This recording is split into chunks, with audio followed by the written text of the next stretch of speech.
My name is Mike Miller, and my grandparents were Roy and Gladys Miller, and they bought the old Wahawin cottage in 1950. But really, the Wahawin community was created many years prior to that.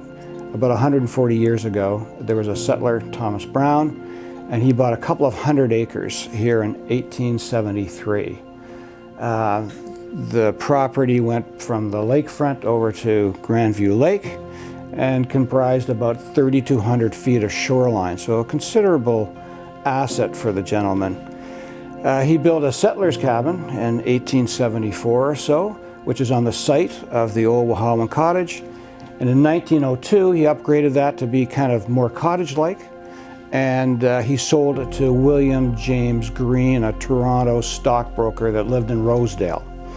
And William James Green kind of built the main wharf there so that the steamer could get in and out with guests and groceries and things like that.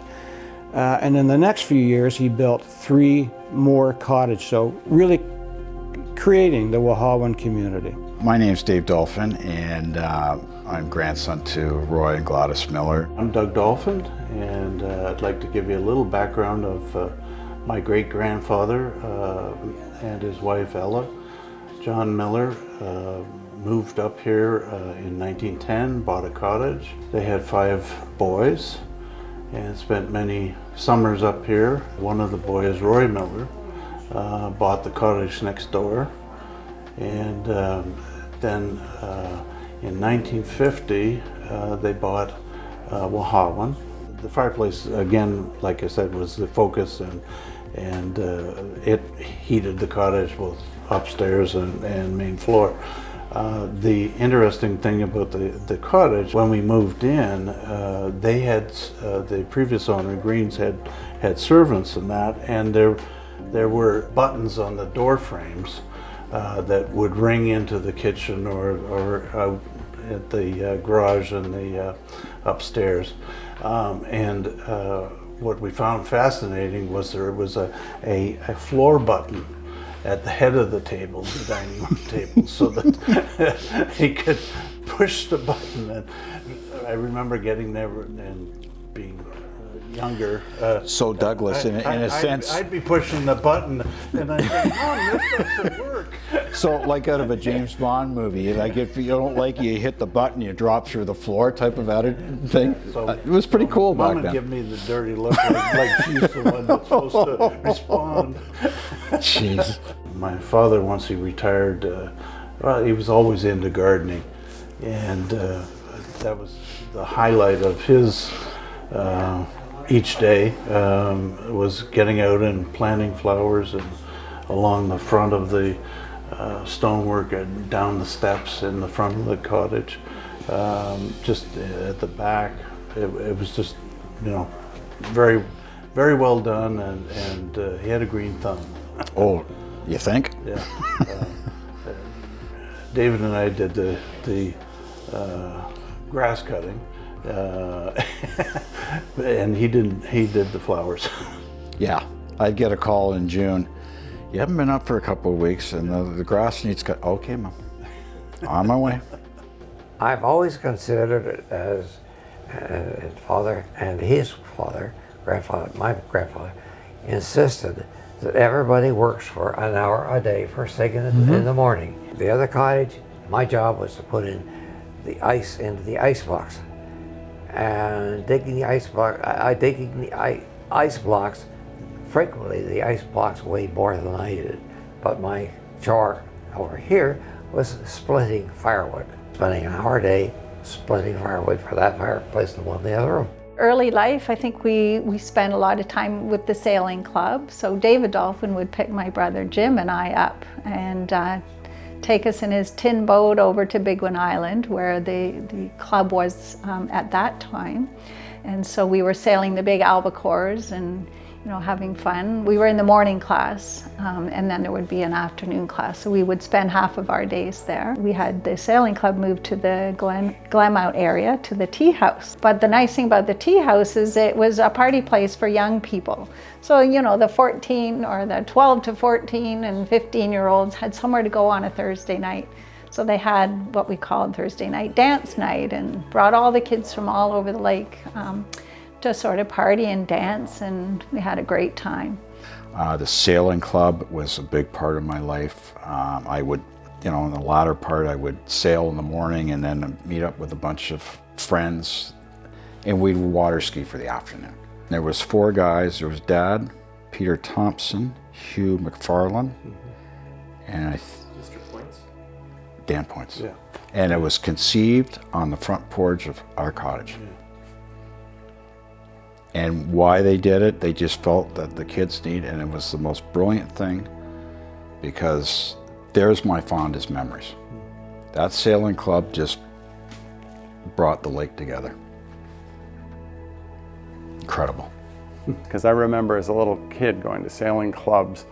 There were 2 or 3 different locations. It was at Bigwin in the back of that big sandy bay on the 18th hole for years as well. I remember when the Glenmount Hotel, which was extremely derelict, dangerously derelict, there was word that it was going to be sold to a church group to become a trailer park for them. And that's when Bob Faskin and my dad came in and just bought it right away, sucked it up, bought it, and then gave the tennis club a start and the sailing club a final resting place. And so finally they had a place to call their own. So they sold the land very cheaply to the tennis club and also the sailing club to get those community centers started.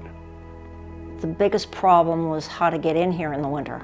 And I can remember the odd time where I had family visiting, and we'd go up to Dwight and have a nice dinner up there, and have some kids in the car and everything, drive back and get that. And there was somebody across the road, and you couldn't get home, and you had a whole bunch of kids that just had a nice dinner in the car. So you had to go and park at the Glenmount Sailing Club dock, and then say, "Come on, kids, we're kind of a little walk home." So you'd march up the hill and go home, and then have to come down the next day and get your car. To watch the ice go out is really quite spectacular, because we're right on the dividing line, and you can see the ice going out to the east and still solid to the west. And ice, of course, goes out in different ways. Some years it drops, rots, comes up in little particles, no problem. Sometimes it comes up as big icebergs, and look out, depending on which way the wind's going.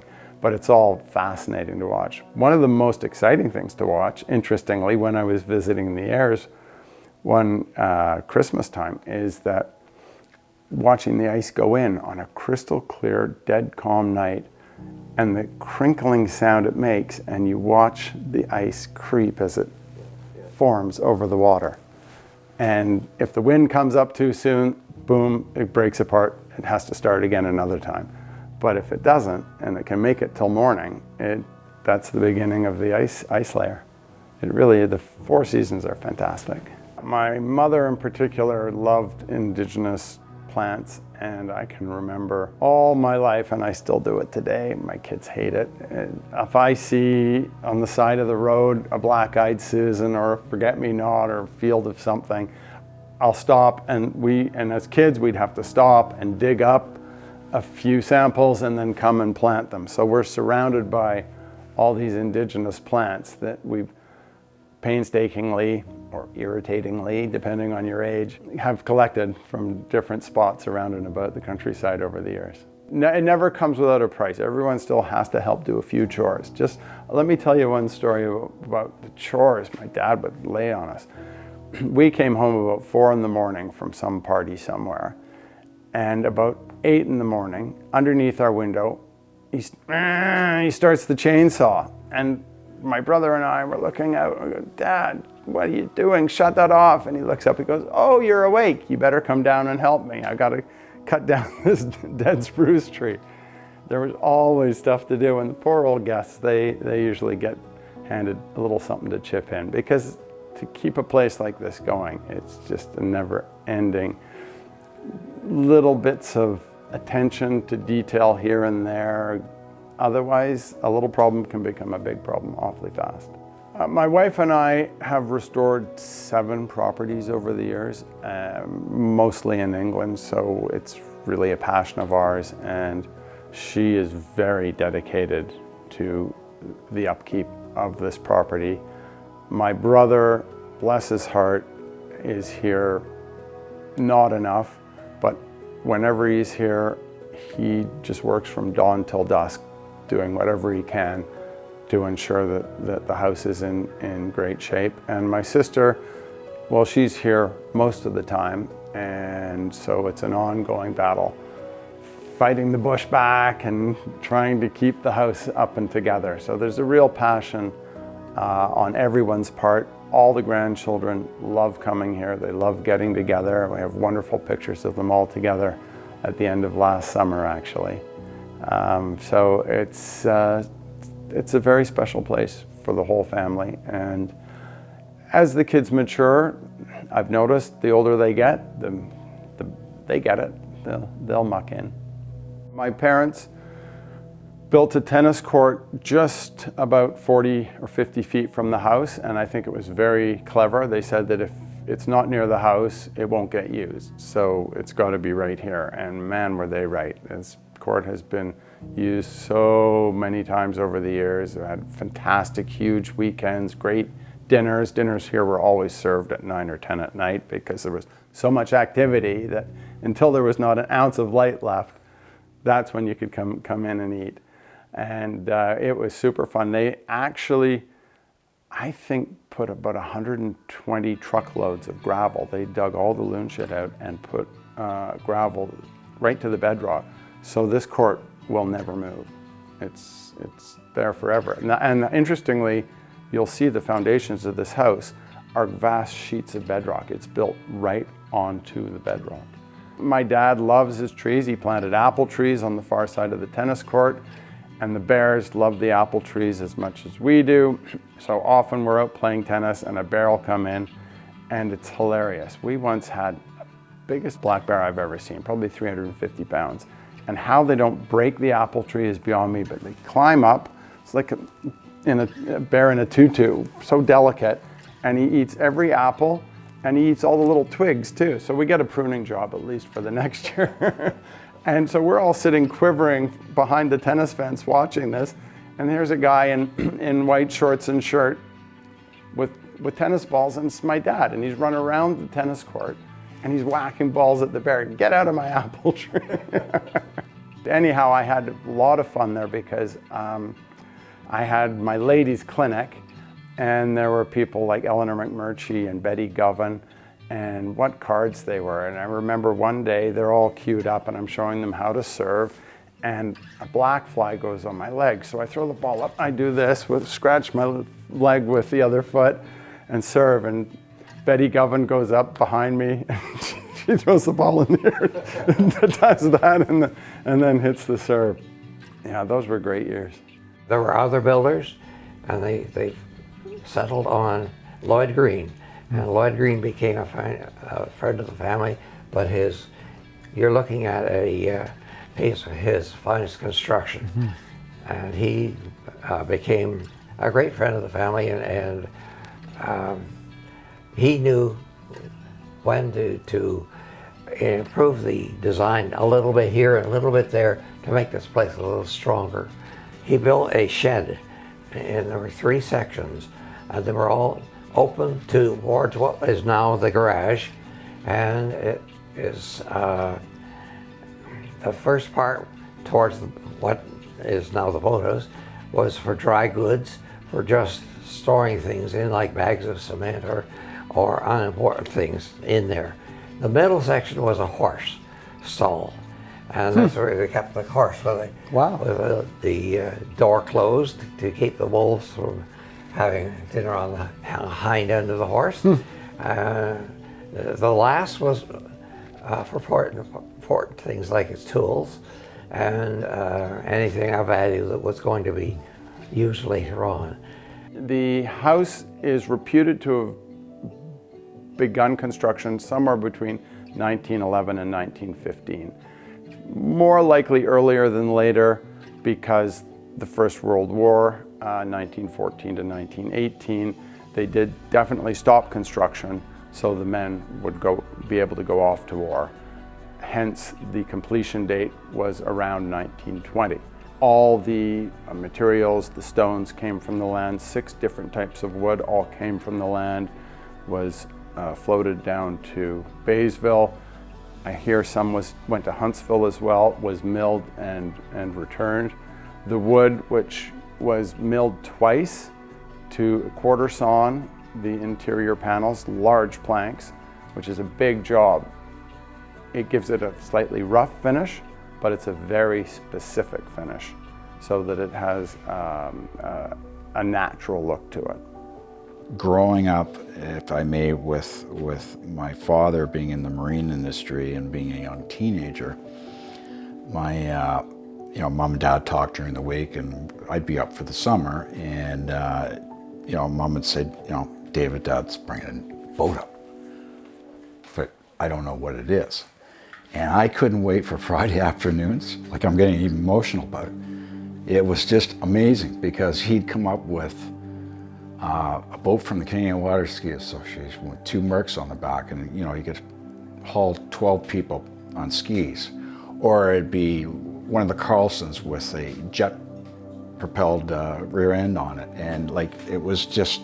And I got to drive these boats. It was just amazing, just amazing. So fond memories.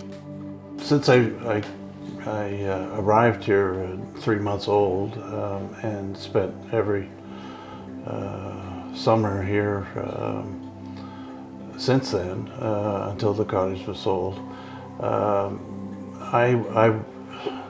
would say my fondest memory can't be just one. It's a multitudinous of memories. I remember coming up Friday nights and stopping at Mrs. Robinson's just out of Baysville at the Pink Cottage, and she was a baker and she made fresh bread, and we'd always stop, and it was a real chore to get from her cottage with this aroma just filling up the car. You're right. Until we got to the cottage. First things, we got out the knife, the butter, and cut and started eating. We forget about the luggage coming in. Douglas, that was incredible. Yeah, I remember now. That's what I mean. It's a small memory, but it's part of a it. whole ton of them. For me, it was always about relationships with my grandparents, my parents, and the experience. I mean, there's just, where do I start on that? But as a young boy coming up and learning how to fish and be with my grandparents for the summer, I couldn't wait to get out to school. And then some of the parties, I got very, very close with the Hogarth family at the end of the road.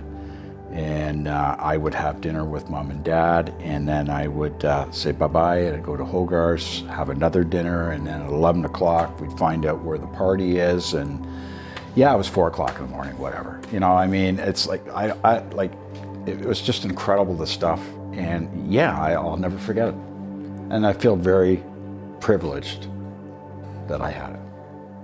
For me, the magic moments were the moments like watching the ice come in and listening to that crinkling sound as the lake I watched the ice slowly advance across the lake. Moments like that, or being at Black Lake and it's totally silent, flat, calm, it's spring fed, so the water's crystal clear, and watching fish go into a feeding frenzy at dusk. Those kind of moments are just worth hanging on to. So I have 3 brothers. We share the cottage. We get our couple weeks each summer, and we have 14 children between us and 6 great-grandchildren for my parents. So there's now 3 generations enjoying our cottage at Lake of Bays, and we call our cottage Glen Acres. We love every minute of it. It's just a wonderful place to be, and we just really thank our parents for providing us with that opportunity to enjoy Lake of Bays. Yeah, but it's the loons. I love to hear from my bedroom at night. And I have to open the door and listen to the loons, and then if a thunderstorm's coming, they're letting everybody know that the thunderstorm's coming. And these things are important to me because it just makes it so different from Toronto. That's why I moved here. So there are a lot of really very sensuous things that you put up with, and a lot of things, some of you just have to carry on caring and enjoy yourself. But it's nice to appreciate the birds that you hear singing, the frogs that you hear, peepers in the spring, all the different things. They're important. You kind of feel you can give back a little bit to Mother Nature and so forth. So anyway, I hope that everybody has as many wonderful memories as I've had. The people that like to come up here are special. People that enjoy it up here are special. But you have to learn how to, it's a community. The legacy of Lake of Bays and being in my DNA, well, I mean, I've spent every year of my life at Lake of Bays since I was 6 months. And my sister and my parents and my grandparents and my great-grandfather arrived up here in 1910. So it's really been a part of our life. Now, unfortunately, I disappeared for about 15 years in the middle of my life, but then came back kind of reincarnated into the Wahawin community. So I didn't really grow up in the Wahawin community. I was down on the Glenmount Road. But I certainly was happy to get up here in this rarefied atmosphere. So yeah, so it's been part of my life. I now have a daughter who's 25, and she's the 5th generation up here. And I'm presuming that she'll have a son or a daughter and be the 6th generation. So I'm looking forward to that. So clearly, it's been a big chunk of my life. And in particular, I'd say in the last 2 years, with regard to some health issues and whatnot, I've spent pretty much full time up here with Vicky, sort of pioneering this road and being alone up here with Vicky at the end of the road, and it's been quite an experience, you know. So it's been a good one. She checks in on me every day, and it's all been a good thing. So there you go.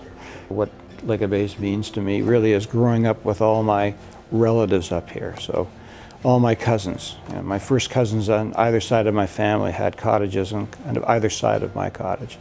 So it was really growing up with family and growing up with their families. That, I think, was really one of the main elements. Going to camp with my first cousins and you know, getting into trouble with my first cousins. So it was all sort of part of the DNA makeup that Lake of Bays provides. I was brought up here at 3 months of age in that wonderful cottage. I used to get into all kinds of fun and mischief during that period of time. Then my parents would come up and I'd be sent off to camp for 4 years for a period of time. So that's pretty well my youth before we moved in 1951 over to here. And this place is a piece of paradise, and there's all sorts of fun and mischief over here.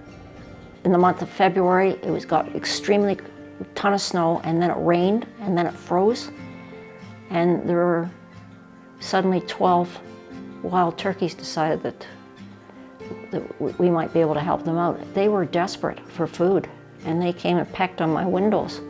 And in a polite way, they didn't want us to get to them, so we looked after them. And right after, it was just about a month and a day, and then I noticed there are 14, 16 turkeys out there now. Those turkeys, they brought their mates. They had their last dinner here, they introduced them to us, and they took off, and we never saw them again. They didn't fly off, they walked back into the bush, and that's why I have extra acreage in the back of this property. That's for them, this is their territory. They never came back to bother us again, but they did need our help for the month of February. Anyway, that's the kind of thing that you kind of feel you can give back a little bit to Mother Nature and so forth. So anyway, I hope that everybody has as many wonderful memories as I've had.